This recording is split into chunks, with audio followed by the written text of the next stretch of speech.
तर सातारकर खूप लोकांना माहीत नाही की माझी सिक्युरिटी गार्ड आणि बाउन्सरची कंपनी आहे. जर कोणाला सिक्युरिटी गार्ड आणि बाउन्सर कधीही लागलं तर मला नक्की कळवा. तर आज मी त्यांचीच बिलं वाटायला चाललो होतो. तर मला वडिलांनी आज 3-4 बिलं दिली. म्हणली जा वाटून जा. म्हणलं हो वाटतो. पण एवढं ऊन लागत होतं ना, मी अख्खा चेहरा बिरा पॅक केला. म्हणलं बाई उन्हाचा एक किरण बी आपल्या अंगावर नाही पडली पाहिजे. गाडी घेतली स्कूटी, कारण स्कूटीवरनं बिलं वगैरे वाटायला बरं पडतं. लगेच पटापटापटा कामं होतात. पण चेहऱ्याला एवढं गरम होतं ना, तुम्हाला काय सांगू. मी एवढं पॅक झाले ना तरी सुद्धा मला ऊन लागत होतं.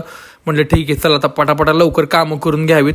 हे मी खालच्या साईडचं रोड आहे ना, ह्या रोडनं चाललो. म्हटलं इकडे जास्त ट्रॅफिक लागणार नाही, पटकन जाऊन पटकन कामं करून यावीत. पहिल्यांदा मी गेलो अश्विनी बिल्डरच्या इथे.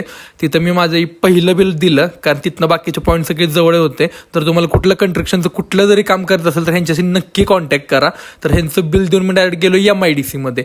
MIDC मध्ये गेलो तर MIDC मध्ये पण जरा होतं शामसूम होतं, म्हणजे जास्त इथं कोण असं नव्हतं. मग इथनं मी माझी बिलं वाटायला चालू केली. लगेच दुसरं बिल दिलं, दुसरं झालं की लगेच इकडे शेजारी तिसरं बिल दिलं. तिसरं बिल झालं की लगेच त्याच्या शेजारीच माझं अजून चौथं बिल पण होतं, ते चौथं बिल पण दिलं. आता ही बिलं वाटत मी गेलो डायरेक्ट माझं फन हॉटेलला, कारण तिथं लास्टचं बिल मला द्यायचं होतं.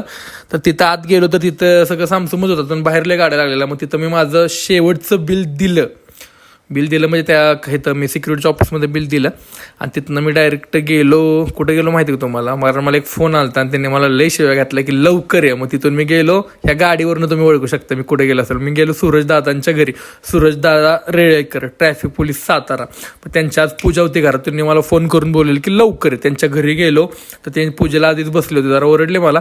त्यांच्या ओरडण्यामागं पण प्रेम असतं असं मी स्वतःच मनात स्वतःला समजवलं. आणि म्हटलं करीन शेठ आता जरा दमलाच, तिला शांत बसा असं म्हणून डायरेक्ट बसून घेतलं. स्वतःलाच कॅमेऱ्यामध्ये दाखवलं आणि म्हटलं चला बाय बाय, आजचा व्हिडिओ संपला.